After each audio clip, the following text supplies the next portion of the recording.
Um, Today, just for what it's worth, is obviously intended for freshmen and sophomores. There are a lot of juniors who registered for this, which is great. We're delighted to have you. Just so you know, there was a webinar in junior year that we can always forward you. The only reason I say this is I don't want to panic anybody who's in the 7th or in 11th grade wondering what they should have done in 9th and 10th, but the material is very similar. So don't stress too much. But just bringing that up and sometimes retroactively going, what could I have done differently, isn't the most pleasant. So, okay, so let's get started. Just to introduce myself, I'm the founder and owner of Great Expectations, and I just want to, my background is I went to Northwestern. I worked in admissions at Northwestern. I worked for a big test prep company right after college, and then 15, almost 20 years ago, founded Great Expectations, which was one of the first one-stop shops for college admissions, where we do test prep, we do counseling. So we have backgrounds, or I have background in both, and a couple decades of experience, and have hired people in both. So we'll talk a little bit about testing today too, but it'll be more big picture, kind of maximizing 9th and 10th grade. Like I said, our national average acceptance rate is about 4x, or is 4x the national average there. About 97% of our kids get into top 100 schools, about 95% are top 50. And then we've supported thousands and thousands of kids through this process. So we've done a lot of this. Again, way more years than I would like to admit that we've been doing this, but I love it. And I'm very proud that we have our fabulous, perfect 5-star review rating. But would want to encourage you guys to put questions in that Q&A box so we can answer it. I definitely don't know everything. That's one of the reasons I hired so many fabulous people, but I can speak to a lot. So if you have questions, but if you have more personal questions, you're always welcome to set a meeting with me and I'll talk to you absolutely free. So anyways, diving in, let's talk about parents' expectations of what this process looks like, what you think it is versus what it actually is, what it was for you and what it is today. So this is something, so let's assume you applied to college or went to college in the 90s, right? This is something that, your top schools, the most competitive schools, your acceptance rates 50 to 30%, some even higher than that. But that was pretty common for like even the Ivies, Stanford type schools. A 3.5 to 3.8 unweighted was top tier. National average was a 2.68. And APs, any APs was good. People were thrilled if you took even a few. But one of the big changes is not just like what it looked like back then, right? And what was expected. It's what schools want now, which, by the way, I will preface this with, I don't necessarily believe this is healthy, but one of the shifts is that when we applied, they were looking for well-rounded kids, right? They wanted a kid who played a sport, a musical instrument, was on student council, whatever that was. They loved that. That is one of the bigger things that's starting to shift. And again, not necessarily something I think is a great thing, but is a reality. We'll talk about that in a sec. But then back in our day, a good essay, they were like, can you write well? And did you tell us a little bit about yourself? That's great. Everything's higher and harder now, right? You look at the acceptance rates, well, that's lower, not higher, I guess. But it's roughly 3 to 8% is the acceptance rate at top 25 schools. Harvard dropped from 18% to 3% since the 90s. 70%, actually a little bit more, have an unweighted GPA of 4.0 when you're applying to top 25. But this is the crazy one, and this is since COVID. So 47% of high school students in the last 5 years graduate with an A average. And that's a stat that's all over the internet. What that means, I'm assuming that's going to be weighted, but who knows? But regardless, it gives you a point and a concept of like how bad grade inflation has gotten. And so you're at a school that actually grades fairly inaccurate. Well, I won't say accurately because sometimes there's inaccurate grading, but you get A's and B's and C's and even D's and F's. And there are schools that just give A's and B's like the worst they're going to give their kids. It has muddied the waters because it's too hard to sometimes differentiate. If everyone applies with A's, which A student is better than the other A student? If everyone has A's, it's no longer as unique as it used to be. So grade inflation is a problem. Then top students now are taking like 8 to 12 APs or IBs, depending on which, obviously PALI is going to be the APs. That's a crazy number, right? And it's like you start thinking if you're starting in sophomore year, what you're even allowed to take when you're taking, and this is not a requirement, but it's kind of an expectation of most students at these top schools. We are going to talk a lot about schools that are not top 25 today, but the biggest change, the most extreme kind of, when you look at the stats and the stress that comes with it, it's top 25. So I'll give you a lot of things that when we talk about what's top 100, top 25, I hate rankings, but it's a way for everyone to know what we're talking about. It's US News and World Report if you want to look. Also, I like to just clarify that a lot of people will reference top 20. I reference top 25 because if you look at some of the schools that fall 20 to 25, they're great schools and they kind of are in that same kind of caliber of school. Back to the whole well-rounded student thing going out the window. Spiky is a phrase that people use a lot in the admissions world now. Specialists, which is again absurd. We're talking about teenagers. You're not supposed to be. You're supposed to be exploring your passions, seeing what the world has to offer, trying new things. But that's not what they're looking for. So they're looking for the kids who are going to go deep into things. And I like to reframe this, and we'll talk way more about this throughout the night, where think of it as more, can you show them a commitment to something that matters to you, whether it's volunteer work, whether it's, if you say you're interested in business or you say you're interested in chemistry, what are you doing to explore that and go deep into those areas? Less, do you know what you want to do for a career? Because the moment you do that, it's so stressful and overwhelming and ridiculous to a certain extent. But they are looking for that commitment. Or if you love something, are you actually contributing free time hours to this cause as opposed to just, course? So if all you do for biology is biology class, you don't really love biology from their perspective. So they're looking for kids who do more outside of the classroom. So again, we'll talk about that, but that is something not necessarily healthy, but there are healthy ways to approach this expectation. And again, with reframing it slightly. The essays now also require profound reflection with unique voice. It's so much deeper. I always say it's like therapy on the page now. It's like, how introspective can you be? Kind of how vulnerable but confident and showing all this potential that you have. Demonstrating intellectual curiosity, or as Stanford calls it, intellectual vitality, right? All of these types of things that were not really expected of us when we applied. So I just want parents going into this to understand that things are very different, because we get parents all the time saying, well, I'm never going to let my kid apply to blank. That's a school where only, like, a party school. Nobody goes there, who's smart. It's like, well, these days it might be really hard for your kid to get in there. And it might be a great school now. So just know a lot has changed. So on that, just to back up my claim on data, I always like to share this because I want you to see the number of applications and then what that does to the acceptance rates. So class of 98, by the way, this is incoming class for a college. So that would be graduating high school in 94. So if you graduated in 94, these were the number of applications. You can see that, no one's really much over, like UCLA's 24,000. That's the highest of the bunch. But then all of a sudden, 10 years later, those numbers jump up a lot because of the introduction of the Common Application and the internet. Now you're not necessarily applying with a typewriter or writing by hand. It gets easier to apply to more schools, more kids do, and therefore you're taking spots at more schools and the acceptance rates go down. Then go another 10 years, everything is going up, some of them more than others, and then another 10 years. And this is where, like, if you look at UCLA, people are like, how did it get so hard? I went there. It was a good school back then, but what's going on now? The issue is that you have so many applications trying to stand out and be unique and be able to even be identified as interesting. That's the hardest part. So we're going to talk obviously about grades, test scores, activities, essays, like all the parts of the application. But the number one thing, if you take anything away from this, is that the thing that has changed is the sheer volume of applications. And so you figuring out, how are you going to be different? If they're reading 150, or this year, I think they're expecting almost 180,000. You have 170, 180,000 applications. What's different about yours, right? You have to have something that they're like, oh, that's refreshing, right? It doesn't have to be impressive necessarily. I mean, it shouldn't be not impressive, but it can be just unique, right? Something that's different.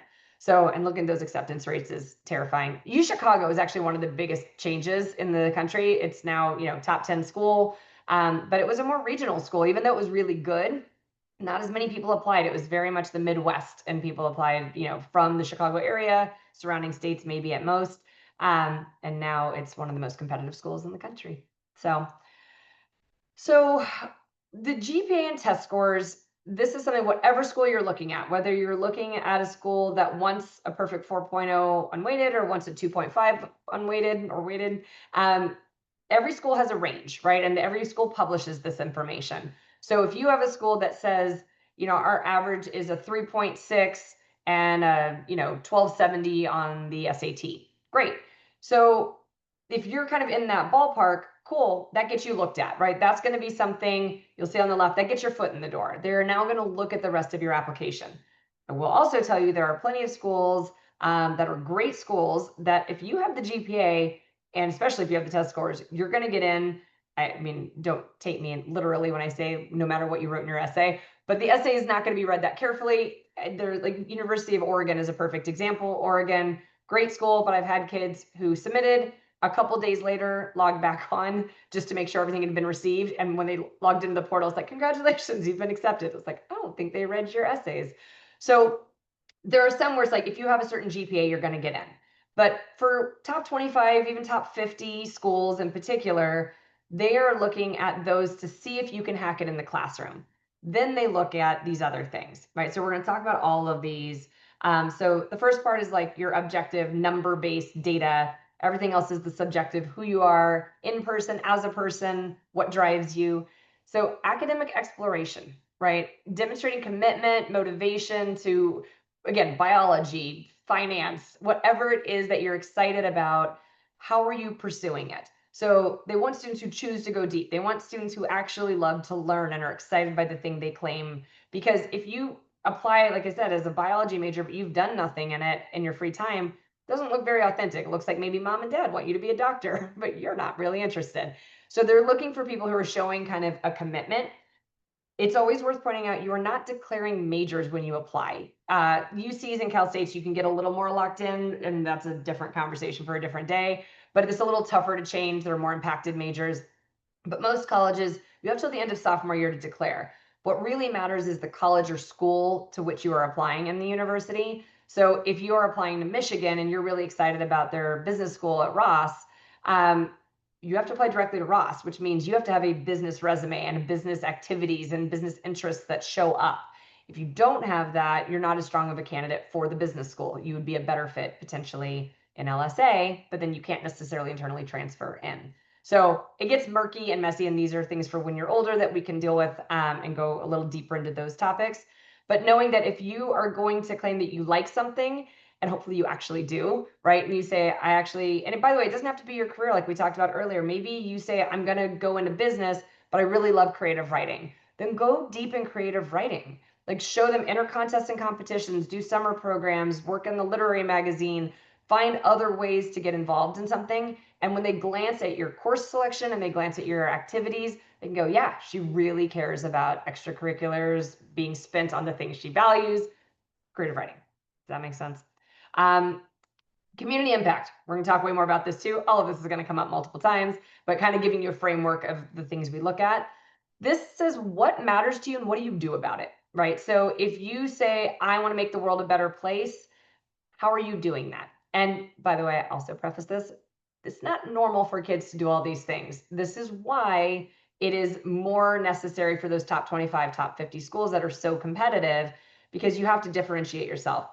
So there's going to be a lot of things I break down to you and you go, what normal kid does this? Normal kids don't necessarily. But if you're interested in kind of standing out and building a stronger resume, all of this will help you. So the community impact side, we'll talk later about the difference between that and community service. But the main thing is, are you identifying a problem and proactively solving that problem? Or are you just showing up to meetings or to a soup kitchen and doing what someone tells you to do, right? That's great. That's volunteer work, community service. That's awesome. Impact is you saying, I found a thing that I can make better. And that when you leave for college, you've left behind an improved world, right? Colleges love that. It makes for amazing essays, makes you a good person. Everybody wins. Unique interest is a little bit more vague. And I just say, it's your chance to stand out. They love kids who do something really quirky or different, that you're not just doing everything your friends do, right? If your friends play soccer and join the car club, cool, you could do that also. That's totally fine. That's a great high school experience, but you're not going to stand out on the application because you're doing the same things as your friends, as your competition at that point. So this is not about being impressive. This is about showing them that you care about things that are maybe just yours. And that could be a football player who writes poetry and does poetry slams in a different town and drives 3 towns over, right? It could be that I had a girl who jumped rope competitively. Literally didn't know that was a thing until I met this girl. But it's going, what do you do that's quirky, unique, different, that shows them that if you're excited about something, you do it. You don't wait to follow somebody else into an interest. Okay. Okay, so GPA and test scores, like I said, these are the things that get you looked at. So anybody, by the way, I'm going to break this. Everybody hears that freshman year doesn't matter. We're going to nip this in the bud. Freshman year matters. Where this comes from is that the UCs have a grade, the GPA is from 10 through 12, really 10 through 11, because you're applying at the beginning of 12. But so they're looking at really 2 years to determine your GPA. You still enter your 9th grade classes and grades, so they still see your grades, but the GPA is from 10 and 11. Basically every other school in America, the GPA is 9 through 11. So just be sure that if you're in 9th grade and someone told you 9th grade doesn't count for college, that was a lie. They don't know what they're talking about. It does. So that GPA will factor into almost every school that you apply to. And even if you're only looking at UCs and Cal States, you still have to share these grades with colleges. So keep that in mind. Okay, so when we talk about GPA compares you to your classmates. It compares you to Pally kids, right? It compares you to who's at your school, who's in the classes you're in.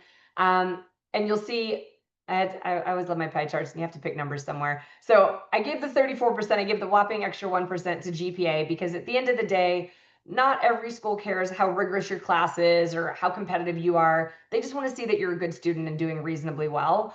And again, what reasonably well is, we always get so many questions about like, what's a good GPA? So where are you applying, right? Some of these schools want a 4.5 unweighted. Others will be thrilled if you have a 3.0 unweighted or weighted, right? Like, it just depends on the university. But each of them cares about the GPA in some capacity. When you start talking about top 50 and definitely top 25, rigor and rank come in. Rank is not technical. I don't mean it as like you're number 37. Pally doesn't do that. Most schools don't do that. But think of it as, how do you compare to the other kids at Pally? If you know there's a ton of kids taking 12 APs and you're taking 3, cool, you might have a good GPA and you might have reasonable rigor, but rank-wise, you're not the most rigorous, competitive kid. Again, you'll be fine in life and you're going to go to great colleges, but for those top schools, if they look and say, oh, you have a 4.1, but all the other applicants have 4.5s, that's what I mean by rank. It's just, how do you compare broadly what's available to you and what are you taking advantage of, as opposed to, you know, are you just, again, for most schools it matters, like, are you doing well in the classes you take?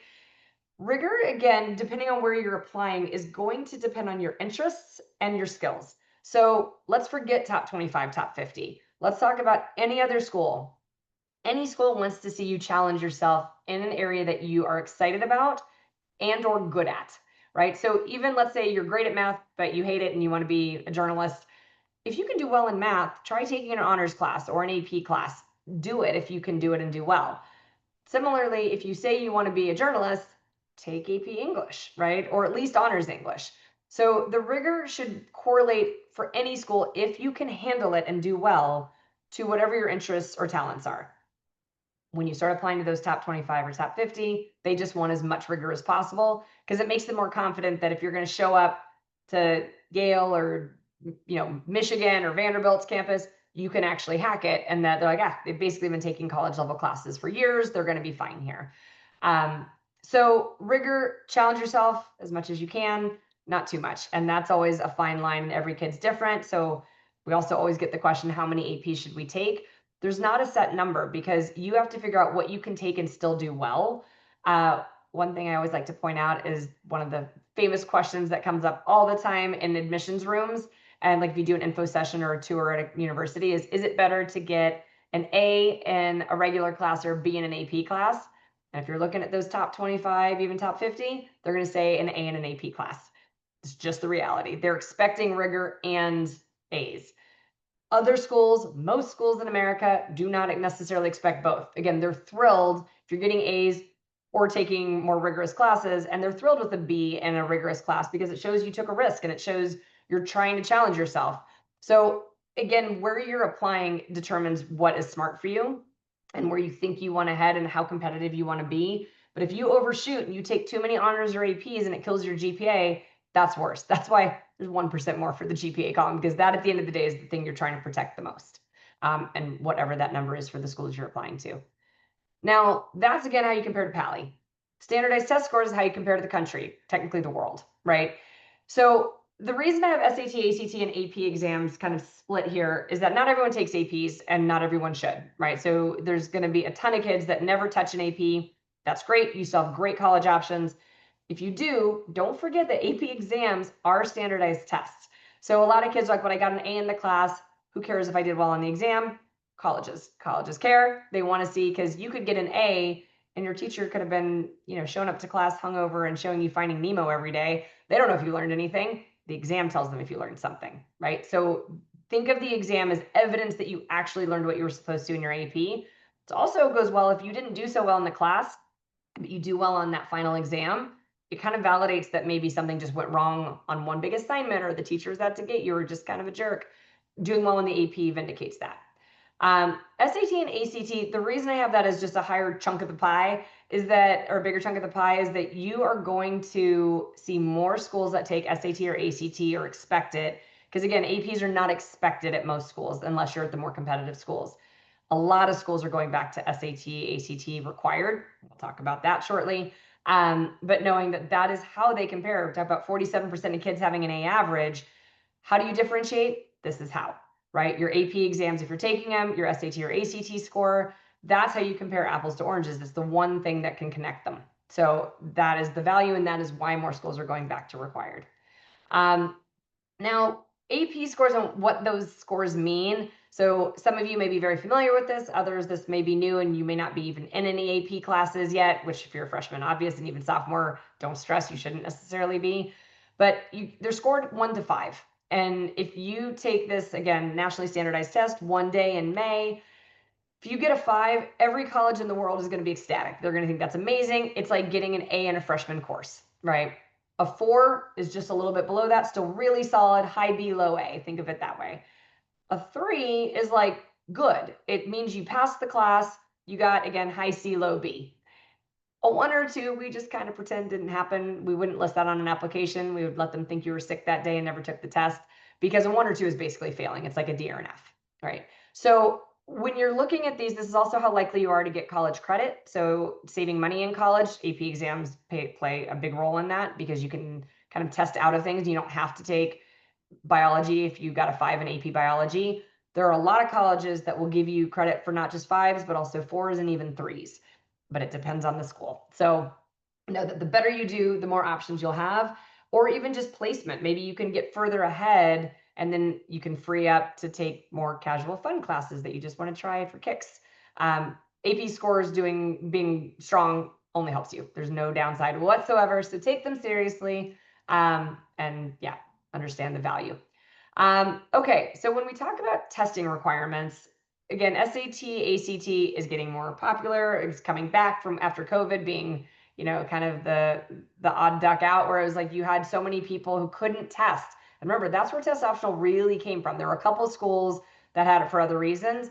The vast majority were because people literally couldn't sit for the test, because the test sites kept canceling the tests because of COVID. Every time they would spike, they'd be like, we're not going to have kids in the same room together. And this lasted for like a year, up until vaccines came out. So that's where it started. And some schools were like, we love this. And then a year or two later, realized, crap, we're letting kids into Caltech, which went test blind, meaning we don't even look at scores. They don't know calculus. They don't know the things we thought they knew, and they got some weaker classes. So all of a sudden they went back to required, right? The idea was that we do need this information. So SAT or ACT not being considered, if you see test blind, it's regional, and you can kind of see that minus a couple. UCs, Cal States, University of San Diego, Pitzer's in LA, Claremont, but Reed College is up north, but it's still West Coast. It's a more progressive approach to, we're going to look at the whole kid, we're going to do this. But don't forget, UCs are looking at 150,000 applications at UCLA. They don't have test scores. They do look at AP exam scores, not SAT and ACT. So that's why people always ask, if they don't care about standardized testing, do they care about APs? Absolutely, all of these schools do, because they still need something to differentiate candidates. The new school is an interesting one in New York. It's one of the only ones on the East Coast that is fully test blind. And again, blind means you could get a 1600, you are not allowed to send it. They will not consider it. So yeah, if you don't like testing, this is great for you. I mean, nobody likes testing, but if it's not going to be a strength, this is awesome, because you're not at a disadvantage, right? Test optional, this gets interesting because the majority of schools are still test optional. This is, they may be submitted if it benefits you, if it makes your application better. George Washington, Vanderbilt, Wake Forest, Rice, SMU, like all different types of schools. You got state schools all over the place. Wisconsin's test optional, right? There's all these that are going to be, but again, every year it changes, just a caveat. So by the time you get here, who knows? But I pointed out because optional, when you think of this, people are like, great, then I don't want to submit scores because I don't want to have to test. But you need to think about it as, how are you as a candidate without standardized testing? So let's say you have straight A's, high rigor, you're an amazing student, everything is basically flawless on your transcript. You may do fine test optional because you're already a very strong, compelling candidate. But if you have some gaps on your transcript or things that they might be a little concerned about, they're going to want to see scores to show that you can hack it and that on a national scale and on a national stage, you can perform as well as they need you to compared to the other candidates. So keep test optional in mind of like, it really means it's up to you if you submit, but just choosing not to because you're not good at testing is not necessarily the right answer. It can backfire if you're not above average on test score, or sorry, on GPA and stuff. Test flexible, this is rare. Yale and NYU are the only two like reasonably well-known schools that do this. There are a few others, but it basically means if you don't want to submit an SAT or ACT, you're allowed to submit an AP or an IB score instead, or two. I think it requires 2 or 3 even. But it means they need some standardized testing to look at. They don't care what, you pick what they're sending or what you're sending to them, which is great. But it is also, most kids, like if you have 5 5s on the APs, you probably are also good at SAT, ACT, send all of it. They will take all of it gladly. But flexible is a little bit of a weird one. Test required. This is where the movement has gone in the last 2 years. Georgetown, MIT, Purdue, UT Austin, Brown, Stanford. So yes, there's a lot of the big boy names of like, the MITs and Stanfords, but Brown no one saw that one coming because that again is a very progressive school. Like you can, audit so many classes, it's open curriculum. They're back to requiring scores. A lot of state schools, Tennessee, Georgia, Florida, Texas, they're moving back to test required because they're realizing they need more data to compare anybody who's applying. So just know this is the move. And so what we're recommending and we'll talk about is that most people do test. And then if your scores aren't good enough for certain schools, you don't submit them, but then at least you have scores that you could submit for schools that do require them because there are more and more every day. So this, sorry, it's a little bit grainy in the image, but this is why standardized testing is back. So this was Opportunity Insights. If you Google this study, it's actually really interesting. If you really want to go deep and nerd out, there's a lot of information. But what happened is 2 years ago, a study was done and it was professors from a bunch of Ivies, MIT, but Brown kind of spearheaded this. And they realized that there was a much stronger correlation of success in college based on test scores than GPA. And again, not terribly surprising with the grade inflation. So you can see that on the left with the yellow, it's basically saying the higher the SAT or ACT, the higher the college GPA. So it is a great predictor of college performance. The high school grades, it's a little bit flatter of a line of best fit, right? It's not necessarily going to tell you, and it's a little bit less extreme, right? So you have a 3.2 to a 4.0. It's a pretty decent difference in high school, but it only means the difference between a 3.4 and a 3.6 in college. It's not as big. So knowing this study came out, like there was literally the day after this study came out, colleges were announcing changes to their policies because it was hard to overlook. There's also, again, if you go deep, you can see they do this for grad school. They do it for career success. SAT and ACT are better predictors than people gave it credit for. So that's why the movement's going this direction. So PSAT. So this is something I want to catch you guys early, knowing that you're 9th and 10th graders and some 11th graders. 11th graders, if you're here, or for those of you that are, you just took this, it's done, don't worry about it. But looking ahead for you youngins, the PSAT, there are 3 forms of it. There's the PSAT 8-9, which is for 8th and 9th graders. There's the PSAT 10, and then there's the standard PSAT, which is the National Merit Scholarship Qualifying Test. 8, 9, 10, Pally doesn't even offer, and rightfully so, because it doesn't matter. It's meant to be like, oh, if you want to take this and see, but it's an easier version of the SAT. It doesn't even tell you that much because they're accounting for you being in 8th grade, 9th grade, 10th grade.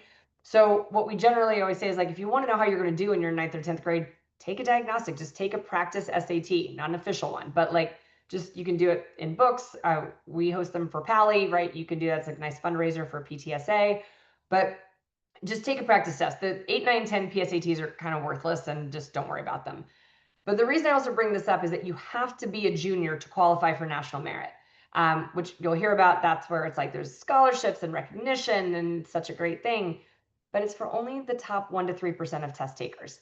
So if you look at the stuff on the right, you can see roughly 1.5 million kids take it. Roughly 50,000 are getting recognition, right? That's great. You can list it on a college application, but they know that means you're 97th percentile. Some are going to be amazed by that. Others are going to go, meh, right? It depends on the school. But if you notice, it goes from 50,000 to 34 to 16 to 15. The difference between semifinalists and finalists basically is, have you gotten in trouble with the law or been expelled or suspended at school?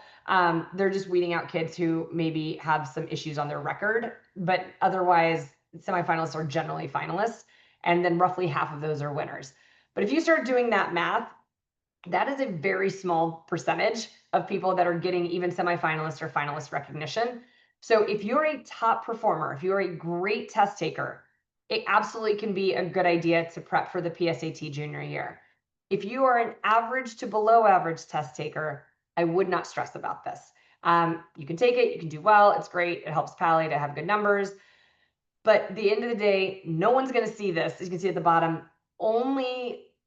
colleges only see official SAT and ACT. PSAT gets you this. We can put it on your honors and awards section if you get it, but you're going to have to take the other ones anyways. So I bring this up in part because I've heard people say that they choose to pursue SAT, not ACT, because they want to also prep for PSAT. It's a terrible approach, because PSAT, again, if you're 99th percentile of test takers, it doesn't matter which test you're doing. You should be probably good at both of them on some level. But for 97 and 99% of the country, the PSAT is not a reason to choose the SAT. Make sure you're choosing the right test. Again, we'll talk about that. It's also worth knowing that the scores are out of 1520, because I don't know why. That's like the weirdest thing. Why they changed that a few years ago, I don't know. But knowing that the score is out of 1520, if you get a 1450, it's better than what a 1450 sounds like, which is already amazing, but really you've dropped 80 points off of what you're thinking of as an SAT score. So you can kind of tack 80 points on it in your head. But the calculation of the selection index, it's getting more technical. Don't stress about that. It's how they get the number, because it's not just your score. There's a selection index. They double the verbal, add the math, divide by 10. They have their own little system. Point being, don't stress about this. So junior year, when you have the PSAT, take it, do your best, but only prep for it if you really think, like, putting time, money, and energy into this only really makes sense if you think you can be in that top 3%. Okay, so comparing SAT and ACT, one of the things that I want to here, let me actually skip ahead for a second. We're going to come back to that slide. I want to do this one first, because a lot of this is about when you're taking it, and which test is going to make sense will depend on that. So let's say this all depends on when you take Algebra 2, for what it's worth, because both tests go through Algebra 2. Are there occasionally concepts that show up either in math analysis or any version of pre-calc, or even stats? Occasionally. It's not supposed to, but it can. It just depends on which textbook pulls from what material at what point. But after Algebra 2, you should be in a place where you could get everything right. So what we generally say is, if you took Algebra 2 as a sophomore, you are ready to start prepping the summer after sophomore year, and then testing that summer, fall, etc. You generally want to take it 2-3 times max. It's 4 is necessary. Doesn't mean actually take it 4 times. It just means that sitting, which we'll talk about senior year, if necessary, to drag it through senior year. But if you're taking it 2 or 3 times, it's because you can super score. So almost every college allows you to take the best, if you're taking SAT, best verbal from 1, math from March, May will be your verbal score. You mush them together and you get a new higher super score. Same with ACT. So you always want to take it at least twice, because one of the sections might go up and you have a higher super score. That's the idea. But if you take Algebra 2 as a sophomore, that's a great easy path. You're usually done by, winter, early spring, ideally before you move into AP exam prep, if you're taking APs. So junior year APs, you can see that kind of faded out from February to May. The exams are in May. Classes, if you're doing independent prep, you're going to be starting kind of definitely by March and really hitting the books hard in April.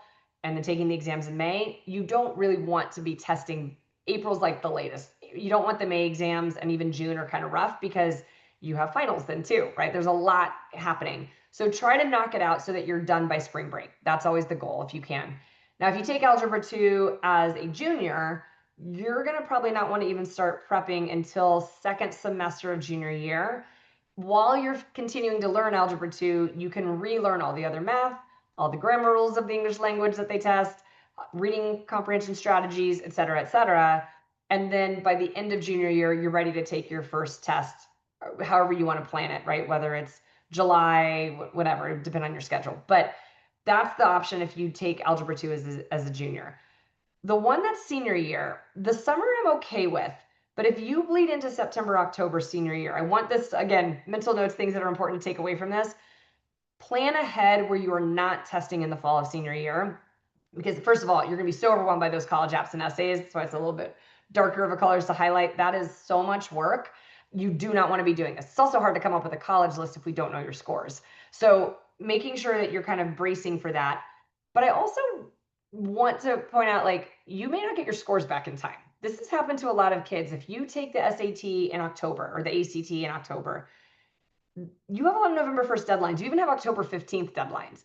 They usually get your scores back to you in 10 to 14 days, but they have up to 2 months.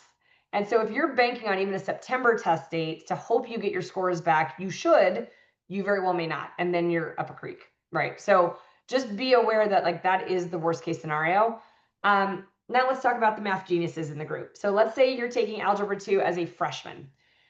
You could do standardized testing sophomore year. And when I say could, I'd actually recommend it if you have the bandwidth, because if you took Algebra 2 in 9th grade, and then 10th grade, you're taking math analysis or whatever you're taking, and then by junior year, you're in calculus of some sort, you're so far past the math that's on the test that you're going to forget how to add fractions. You're going to forget the basic stuff that you need for this test.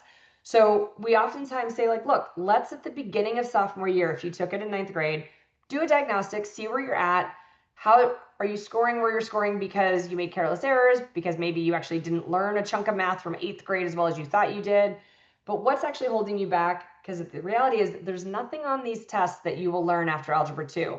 And that, I know I'm talking mainly math, but surprise, surprise, if you haven't learned grammar yet, you're not going to. It's not like suddenly in 11th grade, American education system is like, now we should teach you who versus whom. Like, you either learned it or you didn't. And so you're going to have to learn it on your own if you didn't learn it, or review it if you already did. Same with reading skills and comprehension. It is so dissimilar to what you do in English class.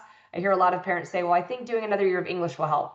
Not really. It's a very different skill set. So just know that waiting, now maturity is one thing. There are people who just can't focus. They can't, there's a lot of, they've never taken a practice test. They just need to, like, settle down and take it seriously. And they don't want to take it, do prep going into sophomore year. Totally different. But if you're a motivated kid who wants to get it out of the way, by the way, I cannot tell you how happy you will be and how jealous your friends will be if you are done sophomore year, and junior year, you're not even touching testing. So looking ahead at what this could mean for you, knowing what math you're in, come up with a plan. And then the diagnostics, that's the beauty of what, with Pally offering those through PTSA, and that, we host those for them. We do it where you get the practice test for SAT, you can do it for ACT, then you get a free review with somebody in, like, one of our top test prep tutors to look at the why you're missing what you're missing, which test is better for you, are you ready to jump in, should you wait a little bit longer? And you can do it more than once. Like, just use these tests to your advantage to kind of get a sense of what it's really going to be like. So back to the actual tests. These are the differences. And we have entire webinars on this. You may have already sat through it, so I won't go too in depth. But I think trying to clarify the main differences. SAT is computer only, so it's digital. It is adaptive, which we'll talk about in a second.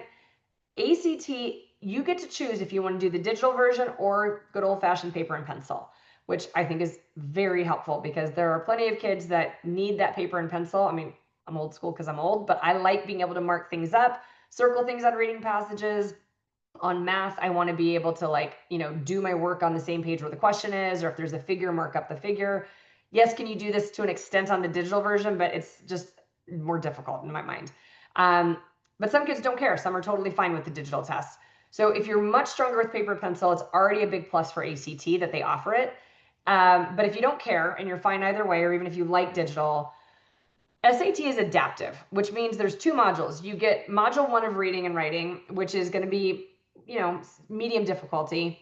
If you do well, you get a harder module for module 2, which means they ramp up the difficulty level and say like, all right, let's see what you got, right? But let's say you didn't do well.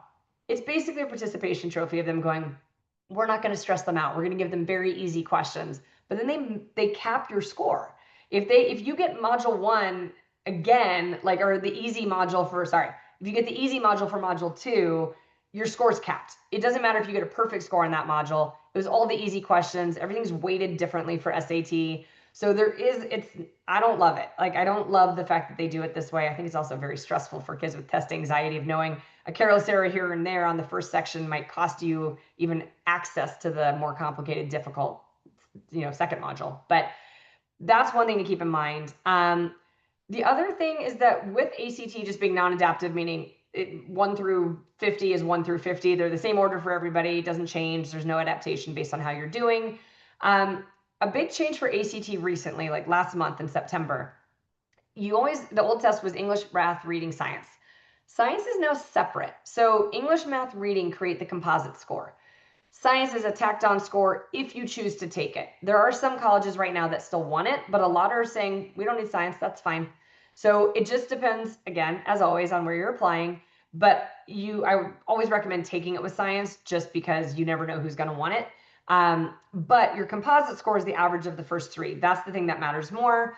And it's a little easier without that science section tacked on. Science, for what it's worth, does not really test outside knowledge in science. It tests your ability to read graphs and charts. So don't feel like I did badly in chemistry, I can't do science. Technically, if you graduated from middle school basic science, it's like, do you understand gas, liquid, solid? Do you understand, order of planets is one that my students get mad because they're like, yeah, I learned it in 2nd grade, but I don't remember it, but it's fair game. But there's only 2 or 3 outside knowledge questions. The new test is saying up to 5. We haven't quite seen that yet. But just know that you are not being tested on actual knowledge. That's anything but rudimentary. Mainly it's, can you read a graph or chart and interpret what it's telling you? So you can see there are more questions on ACT in roughly the same amount of time. So you can see total time at the very bottom. SAT, 98 questions, ACT, 131 or 171 with science. But they're more straightforward. That's the reality, is like, yes, you have more questions in roughly the same amount of time, but they're not trying to trick you. It's, do you know this concept? Or with reading, what was the answer in the passage? It's literally there staring you in the face. It's not something you have to hum and haw and go, what's the best answer? So it should move faster. And I think a lot of students like the fact that there's more, because it actually gives you a chance to make up for errors. If you're like, all right, I didn't do well in those couple or that passage, but I've got a lot more coming, right? That's great. By the way, when you see the unscored, in case anybody's having questions or wondering what that is, both a College Board who runs SAT and ACT have decided to field test questions for the next test. So they're going, or a few tests later, but they're basically saying, we're going to throw out a new reading passage. Let's see how kids do on these questions. And then if too many people get too many wrong on that passage, they're going to know they need to adjust the questions because it was too difficult. But I bring this up because some on every section are not going to be scored. You don't know which ones, obviously, but the SAT does the same thing, but it's only 2 per, for better or worse. It doesn't really make a difference at the end of the day. You still try your best on everything, but that is one reason there's slightly more questions. And then calculations, just knowing kind of what the scores mean, that a 36 on ACT is basically a 1600, a 30 on the ACT, even though it's technically, you can see 1360 to 1380, college is kind of considered equivalent to a 1400, right? There's just little markers of this is the equivalence. But if you take diagnostics with us or outside of us, and you're like, I'm a tiny bit higher, let's say you got a 26 on the ACT and you got a 1300 on SAT. Well, a 1300 is technically closer to 28. That does not mean you're going to be a better fit for SAT. It could mean that you're just more familiar with that structure, or that ACT, you bombed one of the sections because you didn't pace yourself well. So that's why it's important to do that review session. And that's the reason we offer it for free, is that understanding why you're missing it, you might go, oh, now that I see how ACT is asking its questions, that's way more straightforward. I like that. Or you look at SAT and go, oh, I thought that was much harder than it was. Now it makes sense. It gives you a sense of how the questions are laid out and what they're actually trying to accomplish. Okay, moving on. So this is one of my all-time favorite quotes from my boss when I worked in admissions. I left his name off. But he used to say all the time when we were looking at applications, he said, I look at grades and test scores to decide if a student can succeed academically. I look at extracurricular activities, essays, and letters of recommendation to decide if I would want the student to date or room with my own son or daughter. And I love this quote because it boils it down so clearly and easily. By the way, the more fun part of this was he was a fabulous gay man with no kids. So it wasn't like he actually had a son or daughter who was worried about somebody dating. But the premise behind it is accurate, which is we already know if you're smart. We know if you're capable. And we talked about that at the very beginning. Everything else on your application is telling us if we want you to be motivating, inspiring, influencing other kids on campus, right? That's a really important thing to keep in mind. Like, what are you contributing that is putting you in a position to be a good influence and be somebody that they would trust, right, with their son or daughter? And if you think of it that way, I think essays, activities, letters of rec start to make more sense. They already know if you're smart. You're not trying to brag and show off in your essays. You're trying to show them what matters to you. Do you have character? Do you have integrity? Do you have, ambition? All of these other things show up in a different way. So I threw that quote on just because I love it. Okay, so we always talk about community impact. And I mentioned at the beginning, right, more than just community service or volunteer work. The percentages are just me kind of showing like more weight goes towards community impact. It's not necessarily like an exact percentage and every school is different. Volunteer work is great. You should absolutely do it. That's showing up, somebody telling you pick up trash on the beach, go clean these dishes at the soup kitchen, whatever it is, that's awesome. You should still do it without question. But that taking it to the next level of saying I was at a soup kitchen and I realized that how much waste there is, or there's not enough vegetables and fresh produce. So I went to a grocery store nearby and asked if I could come pick up produce they were going to throw away. And they said yes.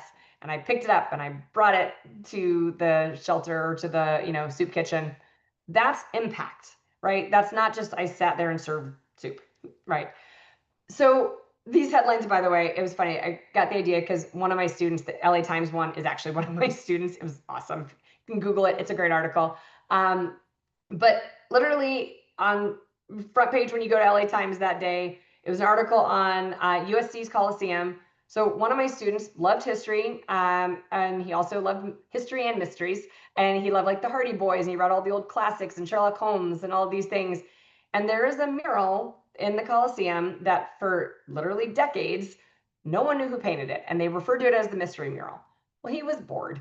And he decided that he was going to try to get to the bottom of this. And so he started looking at imagery in it, looking at brush strokes, looking at this, got on Google, got on Instagram, got on everything to see if he could track down things, and literally figured it out. Something that USC itself and its own history professors could not answer, he did. He was just bored and loved it and thought it was fun, but it, of course, got him in everywhere. He was an incredible kid, obviously, but it was just, the thing that I think was so exciting was that it was actually sincere. He did it because he wanted to and thought it was cool. And it turned into something that, by the way, USC paid him for his research, brought him on to do other things. He ended up at UChicago. But I thought it was so interesting because it had so much impact. And yet it was something he did when he was bored over the summer one day. And he was like, that'd be fun to try. So that's an actual headline. These other two are like kind of plays on headlines of other students that I've loved what they did. The puppy love one, if you've been to any of my webinars, I always talk about this. But I had a girl who was interested in biomedical engineering. She did robotics. She did all those kind of expected things, but she also worked at like vets offices, at shelters all the time. And at some point we were talking about how do we connect those dots? How do we make those things like, how do we tie those up with a little bow on them? And she mentioned that there were shelter dogs with spinal injuries who needed wheelchairs and the shelters couldn't afford them.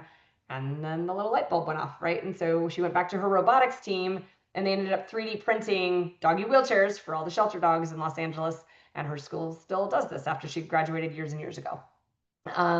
So the drought relief, this is a Pally thing. So one of our other students was very stressed about impact of a drought on, LA in general, but she looked at Pally specifically and goes, what can we do? And so she ended up she did research on waterless urinals, administration was like, this is great. We don't have the money or the time to deal with this. And she said, okay, but what if I kind of spearhead it? So she ended up actually, she had a binder, it was like a 3-inch binder, and all these waterless urinal models. It's a girl who's trying to figure out how urinals work. She reached out to plumbers to figure out who would do what for either pro bono or at a discounted rate and who could do what. And she went back and Pally ended up approving it. And so if you guys are wondering why you have some waterless urinals, it's because of her. But these are the things that if you write an essay about these things, by the way, again, not normal. Normal kids don't do this, right? These are the exceptional, motivated kids. But if you're looking at those top 25 type schools, this is what they want. They want somebody who's like, that could be better. I'm going to make it better, right? Or I could solve that, or I could deal with that. So looking around. So just keeping that community impact in your mind of where can you have that impact? Where can you make a difference? Leadership comes in a lot of forms, right? So if you look at even just these examples, the doggy wheelchair thing is leadership. She got her whole robotics team on board. She got other people to help out. She got the shelters to kind of like help with measurements and doing all these things. So she coordinated a bigger effort, even though she wasn't like captain or president of like the dog wheelchair club. She made something happen that didn't exist otherwise. That's leadership, even if it's not a formal title. The waterless urinals, that was something that obviously it wasn't even as much leadership because there weren't that many other people. It's not like she got 50 other students on board with this, but she basically led like administration to this, right? It was so fun to watch. But I think I want you thinking of like what leadership means. It doesn't have to mean I was voted, vice president or captain or this. Those are amazing. That's great. But it's how do you demonstrate that leadership? What do you do with it when you have that option, with or without the title? Notable accomplishments, for what it's worth, I put as 15%, but let's be clear, it depends on what your notable accomplishment is. If you cure cancer this summer, it's going to count for more than 15%, right? It will be your entire application. That's great. Barely anything else will matter, if anything else. But if your notable accomplishment is like, I entered a local, photography competition and I got 3rd place, that's great. They're going to care that you even went to the effort to apply, but they're not necessarily going to look at it and go, well, now we have to take him for biochem, right? It's like he's a photographer and that's lovely. So it just, again, everything varies for everybody and where you're aiming, how high you're shooting. But when we talk about, going too fast, sorry, activities, the extracurricular page, this is from Common App on the top left, and then bottom right, we're going to talk about letters of rec, because I want you thinking about how you're going to describe what you're doing. So we talked about what was on the last slide of what was your impact, right? What did you contribute to this? So if you're, in car club and you meet every 4th Friday and talk about cars and eat pizza and then leave, that's not profound impact. That doesn't make you a better candidate for a college that you joined car club, right? It's awesome. You're welcome to do it because you love it, but it's not going to get you in somewhere by itself. But if you start saying, I coordinated, an outing to the Barrett-Jackson auction, or I got us to, a tour of the factory here, and we're working with the physics teacher to look at how engines work, whatever it is, something that you're curating on a certain level. So think of active verbs, led this, created this, right? Those things matter, and you get 150 characters total to describe one activity. That's it. So it's not even a sentence, right? You have to do little bullet pointy type thought process, but what can you do in 150 characters that shows your contribution, your impact, your achievements in something? The quote on the bottom left is, I think, also very important, that this is from Vanderbilt. They said, we don't want to just see I'm in 20 clubs. We want to see that you made a true difference, right? That you invested yourself in them. Did you take hold, grab it, and move it forward, right? Is it better because you were a part of it? And I always circle back. Not everyone's going to be the leader who fixes everything and makes everything amazing, right? There are going to be plenty of students that the fact that you joined a club is great, but it doesn't make as good of an essay. And this is where I want you picking and choosing. You can't be the leader of everything. You can't solve everything. But if you say, I really care about this club or organization or this cause or this something, try to go deep into something that you can talk about the impact you had, right? And everyone can do that on some level. It doesn't have to be profound. There's always something, even if it's you coordinated a bake sale to help raise money for something that matters to you, but showing that you took initiative, that's key. The bottom right image is a screenshot of an actual, for letters of recommendation. Teachers have to fill this out in addition to the letter they submit. So I want you to notice they're not just saying, are you good at biology? If you have your biology teacher write it, right? They can see the grade your teacher gave you to know if the teacher thought you were good at biology. This is, do you have integrity? Are you, do you demonstrate leadership? Are you independent? Do you have confidence? Are you respected by both faculty and peers? They're looking at your character. Back to that, would they want their son or daughter to date you, right? That's this, is they are having somebody, and if you look at the top right, this quote from Penn, I think is awesome, because it said these letters serve as the voice of an external validator, right? They're confirming that what you said is true, and they add that human element where you can say, I'm friendly and bubbly, but cool, you saying it doesn't mean much, but a teacher saying you light up the room and you sit with the kids who nobody sits with and you're kind and you're, whatever, it means a lot more. That story suddenly, even though it might be small, has a lot more weight coming from a teacher, a counselor, etc. So just keep this in mind. You're usually pulling from junior year teachers. If you have somebody who changed your world in 10th grade, 9th is pushing it. But if you did, you can usually use that as a second letter at a lot of schools, but they generally ask for it to be a junior year teacher. Otherwise, if you pick somebody from 9th grade, it looks like none of your teachers liked you for 10th or 11th grade. So try to build relationships with teachers as you move through and kind of see who's going to have something really meaningful to say about you when you apply to college, right? So that also means speaking up in class, maybe going in after class or at lunch to ask questions or engage with the material. They are going to write a better letter for somebody who seems to actually care about the class and the material, not just who wants an A, right? So act sincerely interested. Hopefully you actually are, but yeah. So this is an exercise I thought I would throw in that we haven't done before, but I do it with all my students who are younger. When I work with 9th and 10th graders, or anybody on my staff does, we do this with people and say, all right, let's look at last year's seniors. We'll do this again in the new year when we're done with this cycle of seniors. Their least favorite prompts for the essays they had to answer for college applications. Which ones gave them the most trouble? Why did they dislike them? You'll see. And some of you are going to go, oh, I have an answer to that. Great. I have a wonderful story I can tell for this. Great. But you're probably not going to have it for all 8 of these examples. And remember, when you write supplemental essays, you can see some of these, there's some similarity, not really much in these, but there's going to sometimes be overlap where you could repurpose one essay for another one. But there's also going to be ones that you're writing one time for one school. It doesn't benefit you anywhere else. And most of our kids are writing 20 to 30 essays is honestly pretty normal, which sounds insane. But if you think of it, if you're applying to 10 schools, that is 2 to 3 essays per school is pretty average. That's standard. UCs have 4 essays, but it goes for all the campuses. We always count the UCs as one application, and you check the box for which campuses. But schools like Stanford have 7 or 8 essays, right? Same with some of the other Ivies, but other Ivies have 1, right? It just depends on the school. There's no rhyme or reason to it, to be honest. But looking at these, I just bring this up because I think it inspires a realization sometimes of where you have gaps, right? You start to realize that maybe I don't combat discrimination in my community well enough, or that I haven't contributed to creating an inclusive environment. Maybe I don't have an example of something mundane or spectacular that brings me joy that's interesting or unique. Describe a problem you've recently solved with leadership and creativity. Share a time you were proud of yourself as a role model or when you displayed leadership. What did you contribute? What did you learn, right? Explain how your life experiences will inform your contributions to a learning community devoted to any person, any study. Think about an academic subject that inspires you. How have you furthered this interest outside the classroom? Many kids have not, right? Tell us about an experience in the past year or 2 that reflects your imagination or intellect. A lot of kids stare at these and go, are you serious? I have nothing to write about. I don't have answers to these. And I've seen kids drop colleges from their list because they're clearly looking for someone who isn't me.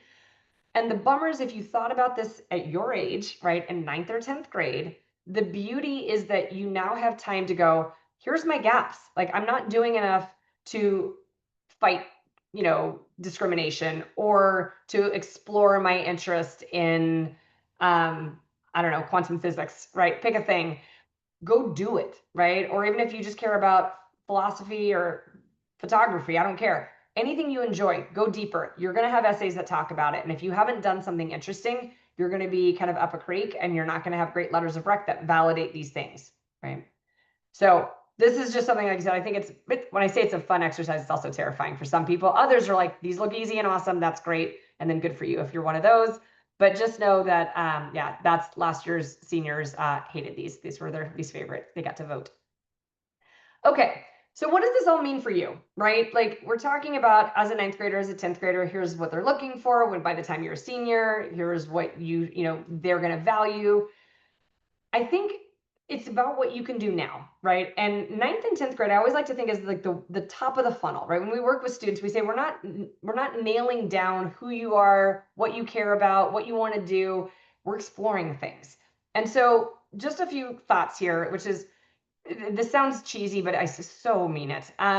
Without your mental and physical health, doesn't matter, right? So if either of these cracks, it's not worth it. So if taking that extra AP or doing too many activities is going to break you down where you're constantly getting sick or you're stressed or anxious, you need to take it down a notch for yourself, because you're not going to be successful if you're pushing yourself too hard. Take care of yourself. So mental and physical health come first, grades come second. So keep your GPA up. Again, without the GPA and then the test scores for most schools, not all, but those numbers you need to really be considered as a genuinely like competitive candidate. That stuff is next on the list, right? All of the other ones, so the bottom left and then everything on the right, are the things that are a little bit more nebulous that you can do in different ways. So when you talk about building relationships with teachers who might be able to write great letters of rec for you, again, if you're 9th and 10th, you may or may not use them, but also maybe they're also your cross country coach, or they also work on the newspaper that you're on. You might find other reasons that they write letters, even if they're not a junior year teacher as well. And again, you could use somebody from 10th grade if you need to. Look to your community. Who can you help? So when we talk about impact, this is something where tiny things, I gave you big examples because they're big and cool and fun, but look for small things. Look for who can you help in your community. I mean, look, Pally, you guys have had the roughest year of all rough years as a school. I'm sure many of you as families. There's so much that needs to be done and so much help that can be given in so many ways. But you also may want to take your mind off the fires and take off your mind off the rebuilding, or you may want to double down. That is up to you, right? You could say, I want to help veterans. I want to help puppies. I want to help anything. You can also focus close to home on helping the Palisades rebuild.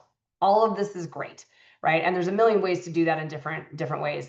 But start thinking about that in 9th, 10th grade and say, how can I get involved then? If I've chosen, let's just say veterans, what are my options to help vets in Los Angeles? You can call the VA. You can like start looking at what other organizations exist. You can look at, like, I had a girl who built a vegetable garden at the VA, and she and a couple of her friends would go every week to tend the garden with the vets and sit around and talk to them. It was simple. It was easy. She was big into organic everything, but it became a thing where she also got to really get to know the vets, and it was a personal connection. She had a lot of military in the family, but she didn't cure cancer. She didn't save all the shelter dogs who were paralyzed. But she did something authentic and meaningful to her that took, a couple weekends to build the little garden, and it was small. But it was more about the fact that she cared enough to go back and sit there and just chat and, prune things with the vets who did the same. And she built really cool relationships. Think about your story. What makes you stand out? Every teenager we talk to says, nothing's unique about me. Nothing's different, right? They all say that. And I hate to use the adage of like everyone's unique, because that sounds ironic, and it is, but it's true. You have something that is different about you. You have something that other people don't have. And it could be the way it manifests. It could be characteristics. It could be skills. It can be a lot of different things, but be authentic. The phrase we use over and over and over again is authentic but unique, right? We want you being authentic in what you pursue and what you care about and how you spend your time. Don't waste time doing things that you're like, I hate this, I'm doing it for college. It's going to backfire. You're going to burn out. It's going to suck. If you care about it, you will do better and go deeper. So think about it. Begin researching colleges and majors and start demonstrating interest with your top choices. We'll talk about that in one sec. And then identifying scholarships that will interest you and that you could be a strong candidate for. So thinking of this, we talk about 9th and 10th grade, right? You're going to explore and try stuff. Top of the funnel. Try anything that you're like, maybe, or I don't even know what that is. I'll try it. And then by 11th grade, we get a little more narrow. And then by 12th, we know the thing. It's clear on your application. Everybody understands you're the girl or guy who blank, right? What is that thing? Over the summer, a lot of you guys had submitted questions about how to best maximize summer. There's a million great ways, right?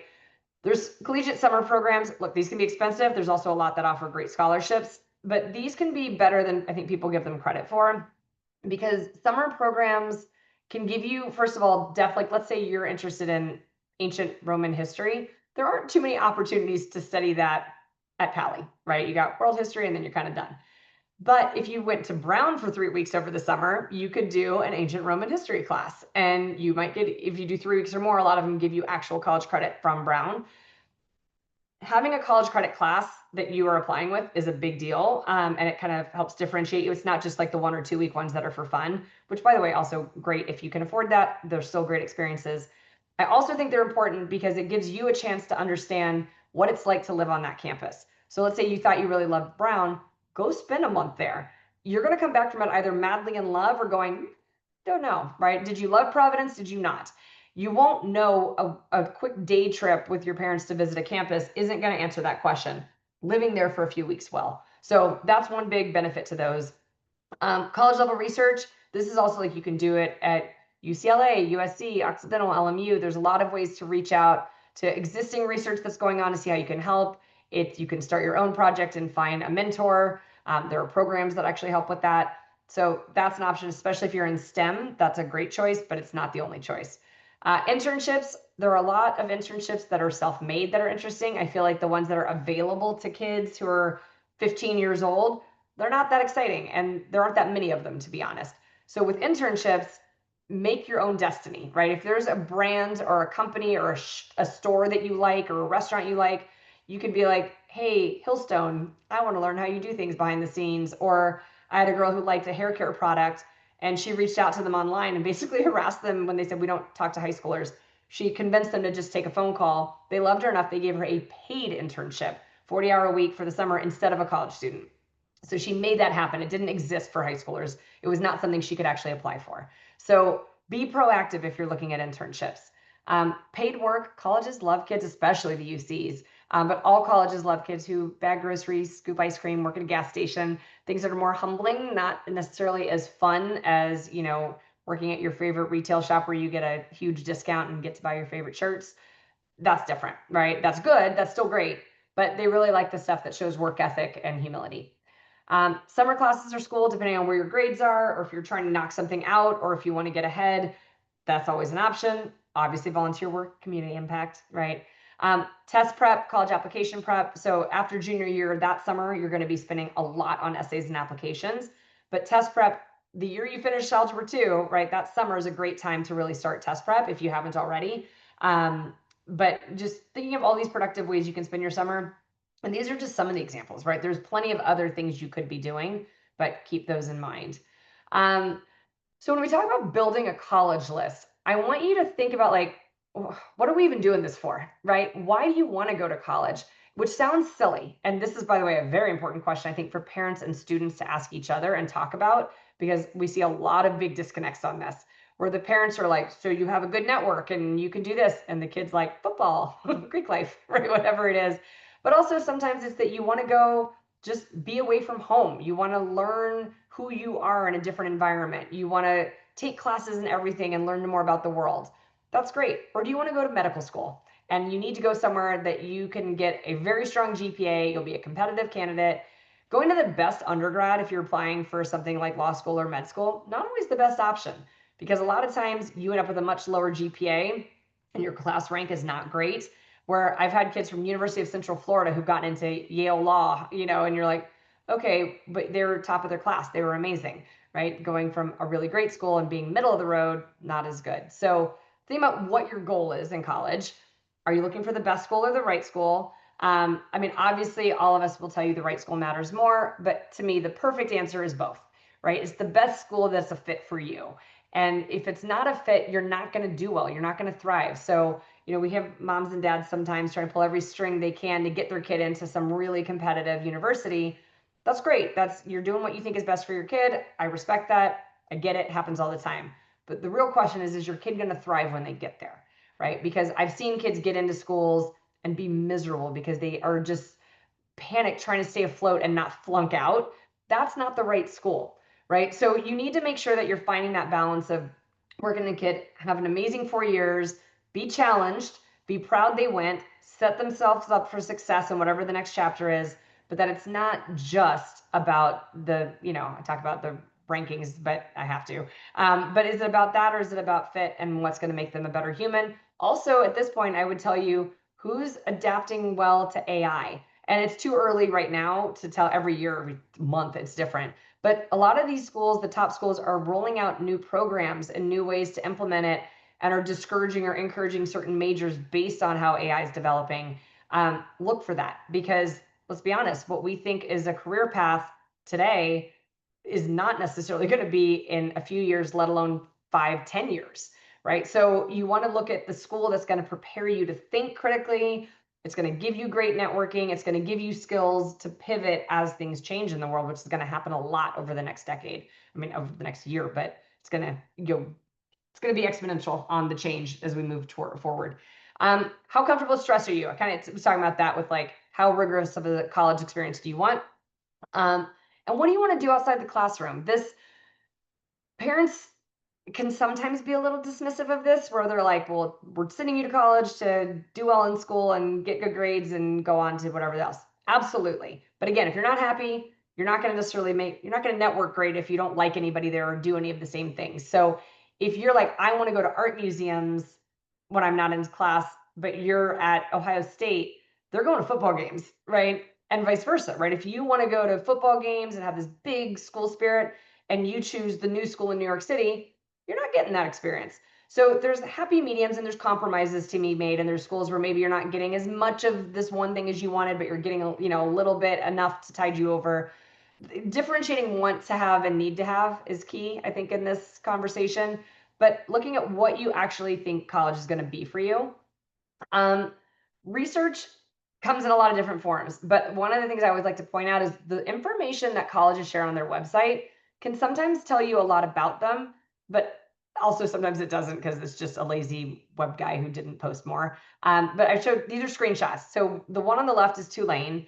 And so you can see it's GPA, test scores, and then the stat that 40% of enrolled first-year students provided a test score. So they're test optional, obviously. So they're saying 60% of kids applied test blind, or not test blind, sorry, no tests.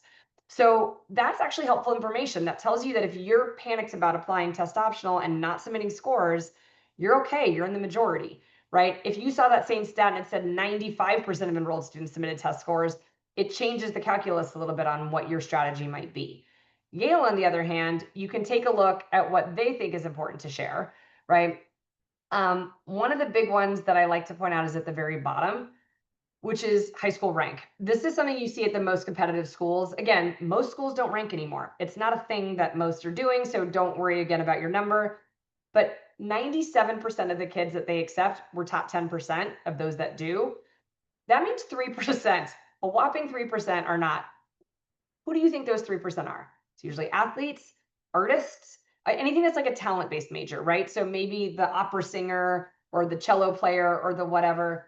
They're more likely to care a little bit less about academic rigor if they're coming in for a certain skill set. But it means basically everyone's top 10%. So if you look around you at Pally and are like, I'm probably average, then it's probably not a great fit, right? But if you kind of get the sense of like, no, I'm pretty much, in that top, I'm at least competitive with the best students at school, amazing. Yale's going to be a great option, right? So this is it. You can see they mentioned non-binary. So that tells you they're even tracking that. They're paying attention to that. Interestingly, students of color, since they can't ask race anymore, that's their after the fact stat. But anyways, I think just knowing, if you look on their websites, you can find so much. And I literally Google Yale's freshman or incoming class profile or freshman profile or whatever you want to call it. There's different variations, but do it for Michigan, do it for San Diego State, do it for whoever you want to, and you can find good information. The FIS Guide is a big book. It's the most interesting of the books out there that have information on college. A lot of them are mind-numbingly boring and just statistics. But the FIS Guide, I think, is really, it's readable. It has interesting information on schools. Highly recommend if you're looking for, they have PDF versions you can just download, or if you want the physical book, FISC is the best one for sure. Naviance is what Pally runs on. Score is a version of Naviance that other schools sometimes have. And you guys, who knows, might switch over one day. But right now, Naviance is awesome. It does everything it needs to. You will get access to this, I believe it's second half of junior year. But what's great about it is it shows the data for Pally kids at different schools. So how many kids applying to Tulane got in with a GPA of 3.7 and an SAT score of 1400, right? You can see the historical data for Pally kids. So it gives you a sense of how much does that school like Pally? Are they, taking a lot of you, higher than average acceptance rate for their national averages, lower, whatever it is. So when you're trying to create a balanced list, this is something that these are our terms. Some use likely, not safety. There's all these different variations. So safety schools, when we refer to that and you're building a list, it's where you are above average in terms of GPA and test scores. Usually when you see like 2 or 3 on your list that are this. So this is somewhere that the world is a little upside down if you don't get in. You don't want it to be a highly competitive school where you're just amazing and it's still, you're above average. This needs to be a school with a high enough acceptance rate where you have enough of a buffer from where you are to where they want you to be. And you're like, there's no way they're going to reject me. Those are true safeties, right? And there's not that many of them out there that are going to be a total shoe-in. Targets is where you should focus your effort. Everyone focuses on reaches, but let's talk about targets. Targets is where you are actually similar to the average accepted student, right? So that means if you, again, they say their average is a 3.7 and a 1400, and you're like, I have a 3.68 and a 1430. Cool. That's a target, right? You're right on the cusp of what they're looking for. You're not above average, but you're not below, and you have a really good shot. So I always think of these as kind of 50-50 schools where you're really what they're looking for, but you're not necessarily so great that you're going to get in. 3 to 5 when we're building a list, like you want several of these because this is where, think of it as a 50% chance of getting into these. If you have 3, you may get into 1 or 2. And if you want to have other options, compare financial aid or scholarship, you want to have more. So build these targets out. And when you're doing your research, just make sure that you're looking at the tangible, like that objective GPA test score, remember, is what gets you looked at. That's what we care about. If you're amazing extracurriculars, you have amazing essays, you have amazing letters of rec, great, that rounds it out, but we got to have those to start. Now, reach schools are a little bit more nebulous because it's where you're either below average in terms of GPA and test scores, or schools that just have crazy low acceptance rates. So I'm sorry, if you're looking at the Harvards and Stanfords that are 3% acceptance rate, no one has Stanford or Harvard as the target. I don't care what your GPA is. I don't care if you have a 5.0 and a 1600. You are at best average because that's the kids they take, but there's a bajillion of you and they expect that, right? So just realize if they're accepting 3%, 5%, even 10%, it's a reach for everybody. And so I have parents who are like, well, what does my kid need to do to make Harvard a target? I'm like, it literally does not exist, right? It'll always be a reach for everyone. We can make it a more likely reach, but statistically, you can't have single digit acceptance and be like, it's a 50-50 shot, right? But you can be the best candidate you can be and increase those odds. The number at the bottom, I always want to highlight because I think it's important to understand that one university is not the same school by school or college by college within it. So the program you're applying to can drastically change your odds. So Berkeley is a perfect example. Cal, so this is last year's acceptance rate was 11%. Engineering was like 3.9%, but 4% say. The College of Computing and Data Science and Society, which is their comp sci section, 1.9%. So I have kids who are like, oh, I think I want to do comp sci at Berkeley. I'm like, maybe not. Like maybe we look at whatever's in the broader College of Arts and Science and see what else interests you, right? But if you want to do comp sci and that's all you're interested in, you would have to know that you're now a lower acceptance rate than MIT, Stanford, et cetera, just because of the major you chose. All right. So you've got to look at all of these factors. And that's where when we work with families, we're trying to manage all of these different elements to go, what's realistic? What's realistic but optimistic, right? We want to be both. We want to shoot high, but make sure there's a lot of options at the end of the day and that we're being strategic. Unless you're 100% sure you want to be an engineer, applying to the School of Engineering is always more competitive at every school than applying to the College of Arts and Science. Do you want to limit your chances of getting in? Are you that sure you want to be an engineer? Or if you're like, I kind of like science, maybe go college of arts and science and be a physics major and then go get a master's in engineering. Who knows, right? So thinking it through those conversations now and just kind of exploring them. This is early for you guys, but I think if you're on the website, you're going to see this information. So I want to make sure you're comfortable with what they mean.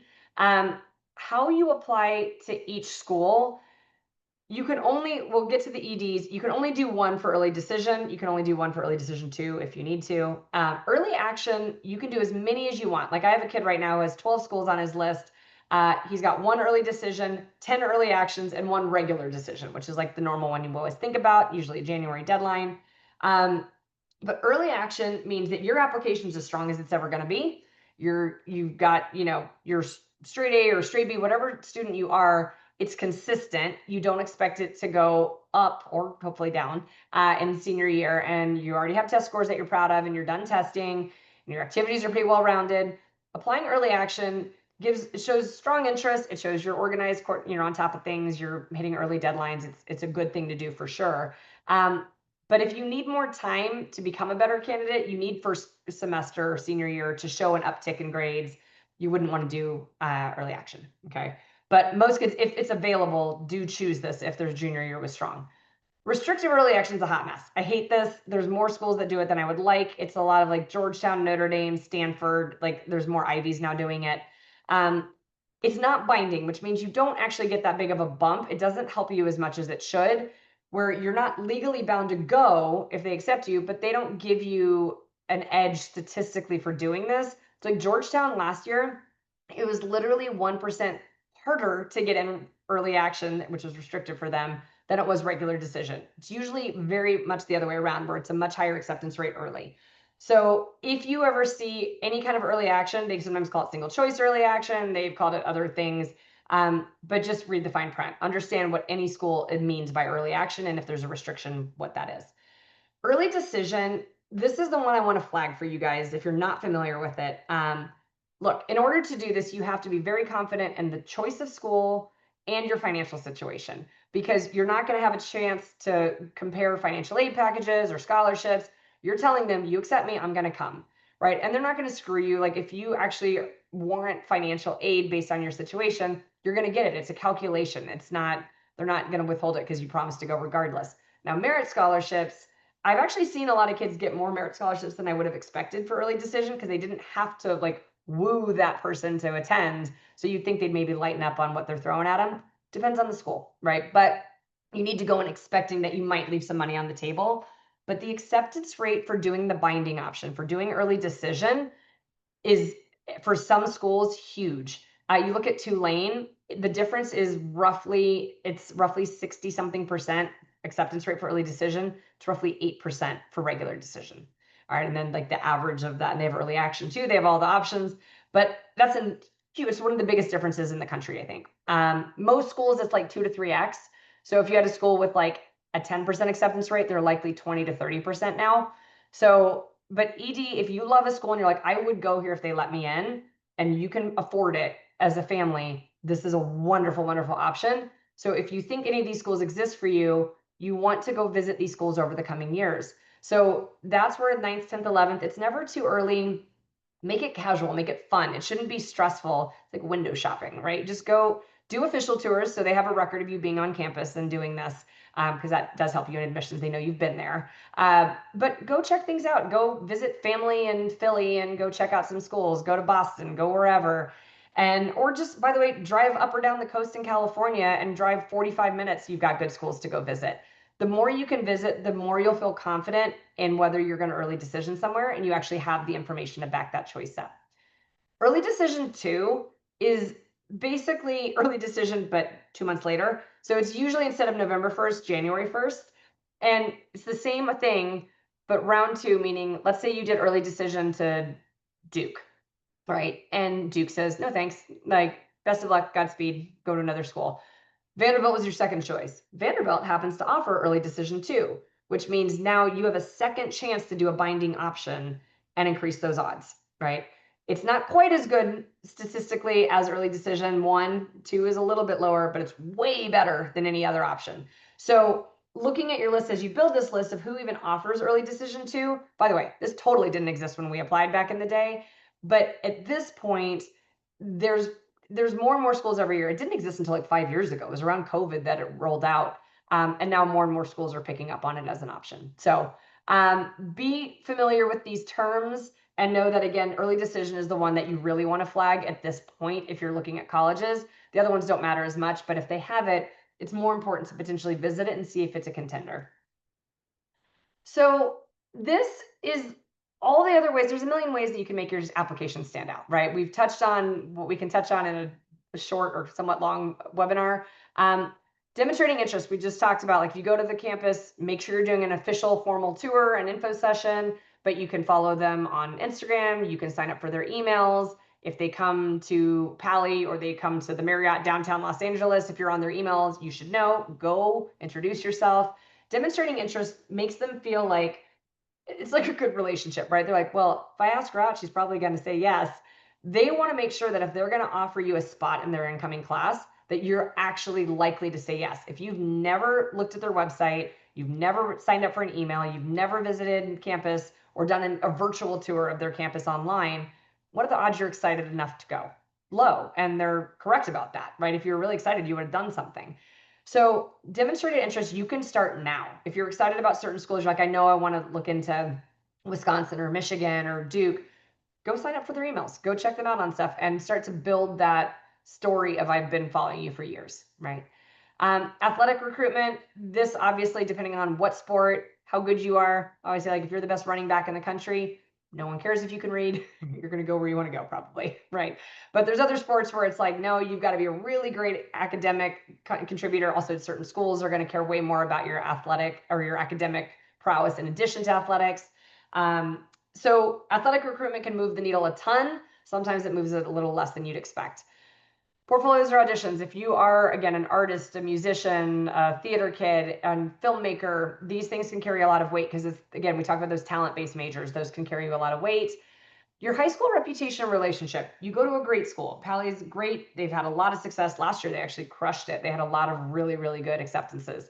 But I like to point out this goes both ways, meaning if a kid, let's say Pali's doing everything right, but let's say a kid last year broke an ED agreement with the university, which means they signed the agreement, I'd go if you accept me. They got in, but they secretly held on to see if they got in somewhere else, and then they broke the agreement. Some schools will blacklist. There was actually an article in the newspaper a couple days ago about Tulane doing this to a high school, where Tulane's like, we're officially not taking anyone next year from your high school because a student broke the ED agreement.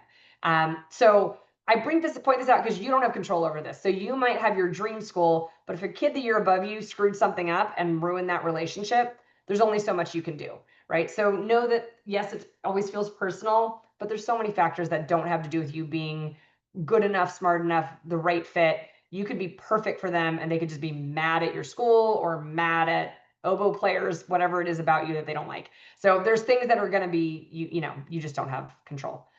Social media, the short answer is don't be stupid. What you post, if you're going to follow them, let them follow you back. Post smart things, post wholesome. I'm a great kid. You want me around everyone on campus and I'll contribute in a meaningful, healthy, respectful way. Don't post dumb stuff. The number of people who've done this, any of my students I generally follow, half the time I'm like, dude, seriously, like, this is what you're showing colleges? So be smart. And yes, you can go, everyone asks, can I just put it on private and block? Yes. But colleges didn't know what that is. So I recommend trying to curate a nice little image on social media. Interviews. Schools that offer interviews, you're likely, you have to do it if they offer them. A lot of times they're just seeing if you care enough to actually do it, right? Are you going to take the initiative? You can be proactive enough to coordinate it, set it up, show up, do whatever. Honestly, I mean, I used to do admissions or interviews for Northwestern. The number of us who were frustrated that our top choices never got in, it was like, I think it's a thumb on the scale, right? They've already kind of made up their mind about a kid, but if you didn't interview, it's a much bigger ding than if your interviewer loves you, or, I mean, I guess if they hate you, it's not good. But most people say the interview went well, they like the kid, and that can help sometimes, but it really is more about you doing it. So if it's offered, you're doing it. Lean into what makes you you, right? Make sure that they can look at your application and understand what you're going to bring to the community that no one else will. And show them that you're passionate about their school, show them that you're passionate about the oboe, show them you're passionate about journalism, whatever that thing is, tell a story. And like I said, make sure that they can look at your application we always have like the personal narrative with our students. So like, who are you? And who do you want to become? And what does that look like? And how much do they want that kid, wearing their sweatshirt for the rest of their lives? That's another way to look at this. Scholarships. This seems early, but that's good. So I want you, if you're remotely interested in getting a scholarship and looking at this and who isn't with costs now, I mean, average private schools are around 100 grand a year at this point. It's bonkers. You want to be looking at these scholarships. I would start flagging these now and seeing which ones, because some of them you can apply to when you're younger. Others have really early deadlines, end of junior year. Others you apply to at the end of senior year. But starting to create a spreadsheet of the ones going, I really like this one. It fits me perfectly. I'll apply junior year. Then you have a marker of when those dates are so you don't miss it by accident. There's also some on the right. These are just links that have a lot in one place. But some of these like Raise Me, they actually want you to sign up in 9th or 10th grade. I won't even try to explain what Raise Me is, but if you're interested, go check it out. It's a way to raise money kind of throughout high school. That's the goal of that. So senior year, long ways off, but just so you know, and also tells you how much I love you, because November 1st is the big deadline and I'm here with you guys tonight. So that is the early action, early decision deadline for most schools, but you can see applications open August 1st. So August 1st through November 1st are usually mass chaos.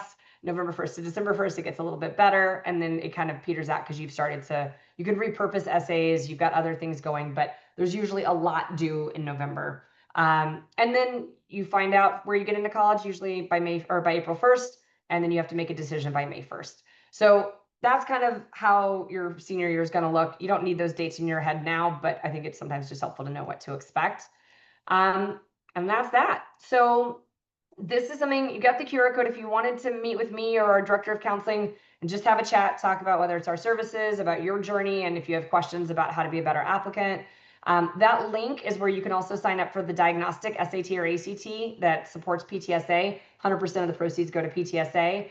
And then we also offer discounts. We have discount codes on there for you guys. We offer group tutoring. It's all on that lovely URL. So, okay. So without further ado, Chantal, if you don't mind, let me know. I know we've got lots of questions and I already went over on time. So if you want to pick just a couple, talked as fast as I could, guys. I'm sorry. Let me know what we've got, if we've got some key ones, and then we'll wrap up in a couple minutes. Absolutely, yeah. We have a few questions here. Okay, let's start with this one. Do the top UCs look for the same things in a student as a top private school? So great question. Yes and no. So they care about the same factors in concept, but the way the application is laid out, Common App, you get 10 activities. UCs, you get 20.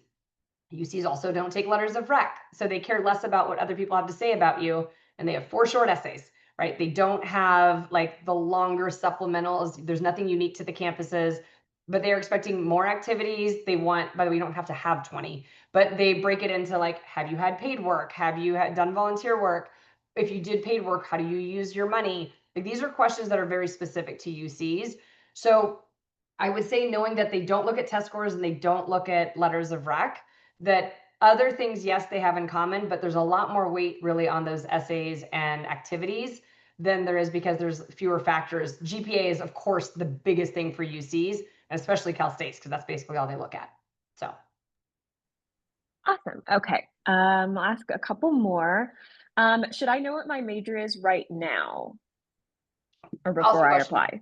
No, I mean, look, if you do, amazing. Most of us thought we did or didn't, but even if you think you do, you're probably going to discover something else incredible in college, or, by the way, be in your 30s or 40s and decide to pivot. So don't think of it as what's your career going to be, but I would tell you the ones that you got to decide if you'd be interested in tackling head on: business, engineering, and pre-med and psych are 2 others. They're still in the College of Arts and Science, but if you're going to say, I want to be a biology major, or I want to be a psych major, so many really great candidates put that it becomes kind of you got to stand out in a different way. But business and engineering in particular are usually the school of business, the school of engineering. They have different requirements, different essays, different expectations. So that is where I think it's the most important, that if career really factors into those 2, that you're thinking about that now, and how do you become a better candidate for those. If you're going to end up in the College of Arts and Science, I care more that you just go deep in anything, like we talked about at the beginning. Go get on newspaper, even if you want to be a physics major, but show them that I love writing. I'm going to do a lot of that, and then get there, try new things, and you've got 2 years to declare a major. So hopefully that makes sense. Awesome. Okay. Last question. Do you offer SAT and ACT tutoring? We do, you betcha. So if you go to that link, you can see, like, so we offer, we had boot camps, but I think those have all run their course at this point. We'll probably offer some more in the spring, but we may not, to be honest. So we offer group tutoring, which is up to 5 kids. You put the group together. So it's meant to be like kids on the soccer team or kids in a theater production. It makes it easier to coordinate. You tell us what day and time. It's up to 5 kids. You split the cost evenly. That's the most cost sensitive way to do things for test prep. But we also definitely offer one-on-one, which is kind of our bread and butter. And so if you want to just dive in one-on-one, we can do that too. But you can also start with the diagnostics to make sure you know why you're taking or if you're taking the right test and what you really need to do to prep. Awesome. Okay. I think that's probably all we have time for. All right, you guys, sorry to go over. I started talking really fast at the end, hopefully not too fast, but try to get through it all. Thank you guys for being here. Enjoy the rest of your evening and feel free to reach out, please, with any questions. I'd be delighted to talk to you. So have a good night, all. Take care.